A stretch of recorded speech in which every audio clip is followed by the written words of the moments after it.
Right now, a wave is building, not of water, but of retirees, and it's swelling larger and faster than most people realize. This isn't just a ripple on the surface, it's a seismic shift that's about to reshape the world as we know it, and it's crashing into the global economy with a force that's impossible to ignore. The financial systems, job markets, and even the way cities function are all being tested by this unprecedented surge in retirees. Every few seconds, someone turns 65.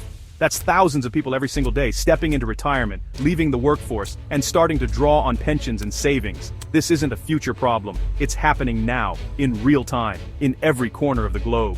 The effects are visible in our neighborhoods, our workplaces, and our families. In Japan, adult diapers outsell baby diapers. That's not a joke, it's a demographic alarm bell. It's a symbol of a society where the elderly now outnumber the young. And it's a preview of what many other countries will soon face. In France, millions protest at the idea of working until 64. Offices across the West are emptying as experienced workers retire, and there aren't enough young people to replace them. The tension is rising as governments struggle to balance budgets and keep promises made decades ago. The workforce is thinning out, like a balding head, shiny gaps everywhere, and the remaining hair can't cover it all. Companies are scrambling to fill roles, but the talent pool is shrinking, and productivity is at risk. The World Health Organization predicts that by 2030, 1 in 6 people will be over 60. By 2050, the number of people over 80 will triple.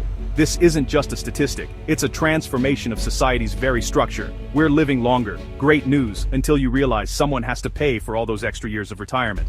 Healthcare costs, pensions, and social services are all under pressure, and the bill is coming due. The promise of a comfortable old age is fraying. For millions, the dream of golden years is turning into a nightmare of financial insecurity. Many seniors are forced to stretch their savings, cut back on essentials, or even return to work. The system built to care for our elders is buckling under its own success.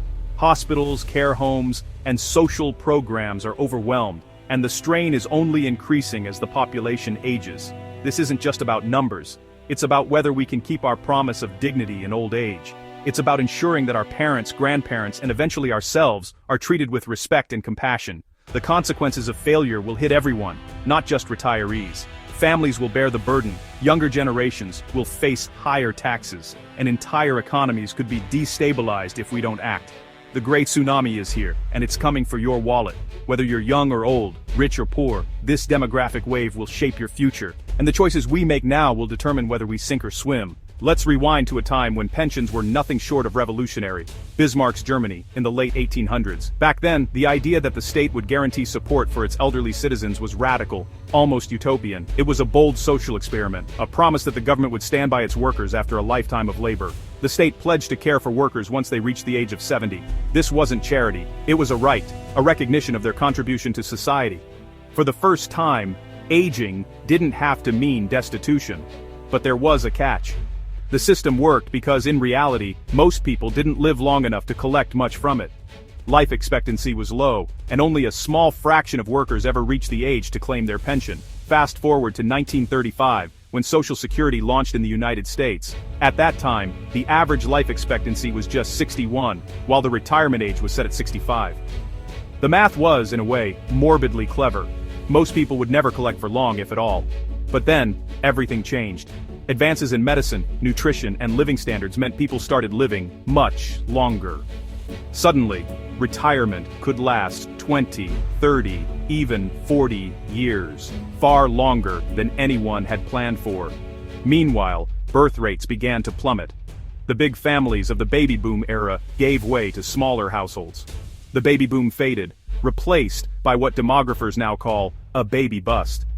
Today, the global fertility rate is less than 2.5 children per woman, and it's still falling.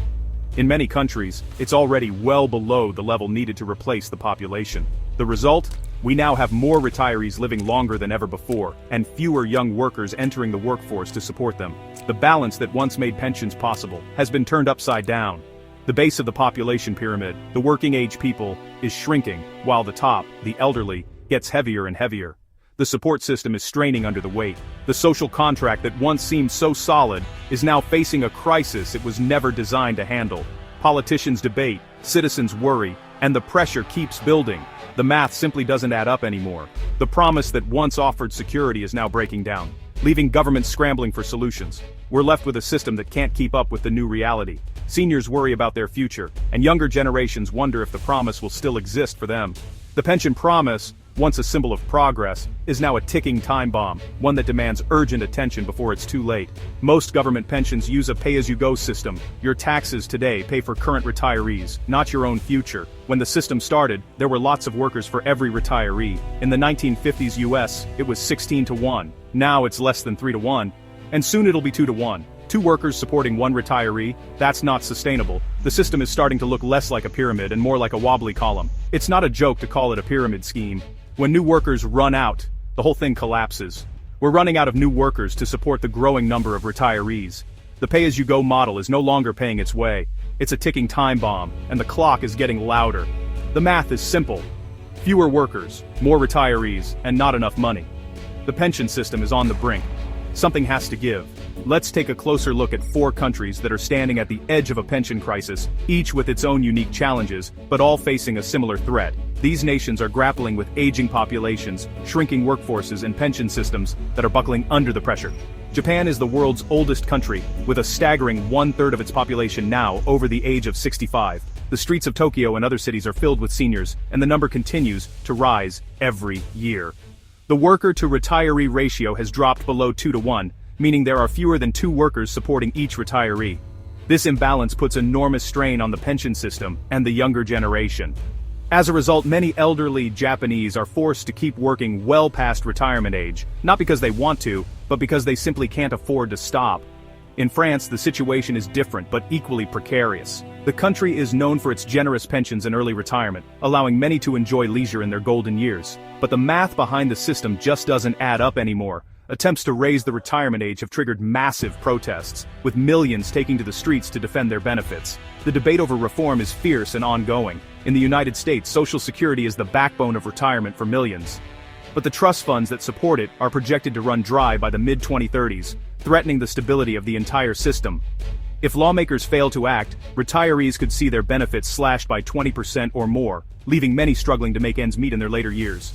America's demographics are slightly more favorable than some countries, thanks in part to immigration and a relatively younger population. Still, the system remains on an unsustainable path without significant reform. China faces a looming crisis of its own. Decades of the one-child policy have led to a shrinking workforce and a rapidly growing elderly population, creating a demographic time bomb. By 2050, nearly 400 million Chinese citizens will be over 65, an unprecedented number that will reshape society and the economy. China's pension system is already underfunded and ill-prepared for this tidal wave of retirees.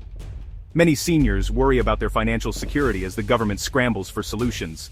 Despite their differences, each country faces the same core dilemma: too many retirees, not enough workers to support them, and pension systems that are stretched to the breaking point. This isn't just a local problem, it's a global crisis. No nation, rich or poor, is immune from the consequences of an aging population. The numbers are staggering and the impact is already being felt in communities around the world. The stakes couldn't be higher. The pension crunch isn't a distant threat, it's happening right now, affecting real people and families every day. The world is running out of time to find solutions. Every year of delay makes the problem harder to solve. The question now is, who will step up and act first, and what will it take to secure a future for the next generation? If the crisis is obvious, why don't governments fix it?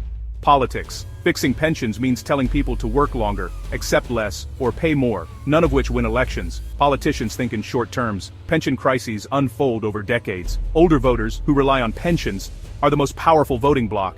Any cuts are political suicide. Groups like the AARP make sure no one dares touch benefits. So, leaders kick the can down the road, hoping someone else will deal with it. The result? A cycle of denial and delay. Everyone knows the house is on fire, but no one wants to call the fire department. It's a collective failure of courage, repeated worldwide.